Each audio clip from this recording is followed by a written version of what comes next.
మొబైల్లో ఛార్జింగ్ ఉందా చూడు. 30% ఉంది. చాలు, ఈ మాత్రం చాలు మన ప్లాన్ని ఇంప్లిమెంట్ చేయడానికి. ఏంటా అది ఆ ప్లాను? ఆ మొబైల్ అన్లాక్ చేయమ్మా. ఆ, ఇది లాక్ అయి ఉంది, ఓపెన్ అవ్వట్లేదు కదా. ఇప్పుడు భలే డ్రామా నడుస్తుంది చూడు. ఎలా అది?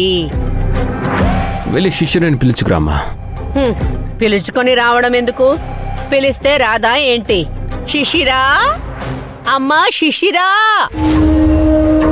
అమ్మా శిశిరా.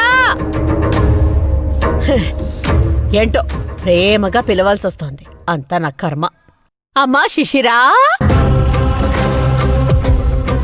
ఏంటత్తా అంత ప్రేమగా పిలిచావు? ఈ మొబైల్ ఒరిజినల్ శిశిరది, అంటే నా భార్య శిశిరది. ఒకవేళ నువ్వే గనక ఒరిజినల్ శిశిరవైతే ఫింగర్ ప్రింట్ తోటి దీన్ని అన్లాక్ చేయి.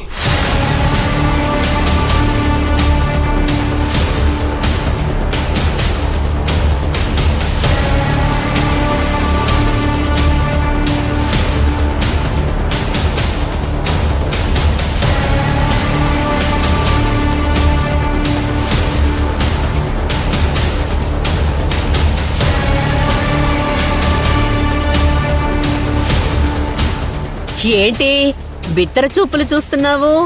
ఓపెన్ చేయి.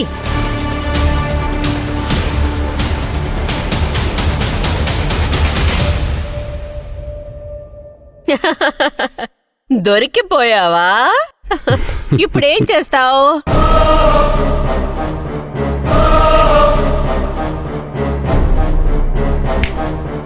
ఏమైంది? అన్లాక్ చేయి. అరే ఇప్పుడేం చేస్తావు? ఓపెన్ చెయ్యి. ఆది అంటే ఏమనుకుంటున్నావే? నువ్వెన్ని రకాలుగా ప్రయత్నం చేసినా ఎక్కడో ఒక చోట ఇరికించేయగలడు. అర్థమైందా? ఇప్పుడు దొరికిపోయావు. ఓపెన్ చెయ్యి.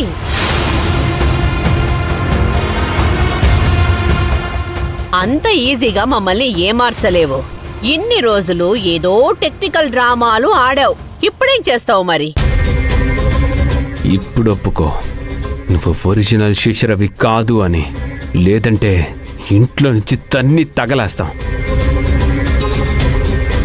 నీ ఫింగర్ ప్రింట్ తో గనక మొబైల్ లాక్ ఓపెన్ అవ్వకపోతే పోలీస్ స్టేషన్లో ఊచలు లెక్క పెట్టాల్సి ఉంటుంది.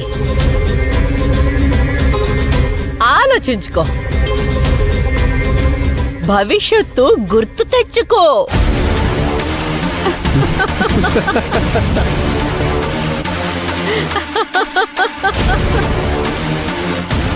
మనం ఈ పని ముందే చేసి ఉండాల్సిందా? అది రాంగ్ శిశిరని ఎప్పుడో బయటపడేసేవాళ్ళం. ఇప్పటికైనా మించిపోయిందేమీ లేదు. మెడబట్టి బయటికి గెంటితే సరే. ఏంటి ఇంకా ఆలోచిస్తున్నావు?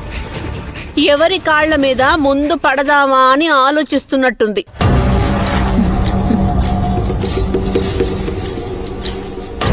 అలా ఏం కాదు.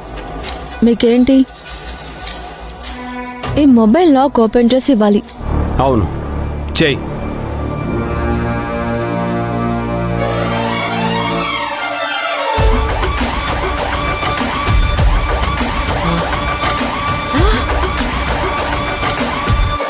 ఎలా?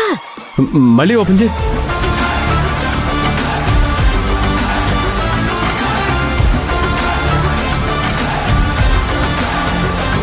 చూసారుగా, ఓపెన్ అయింది.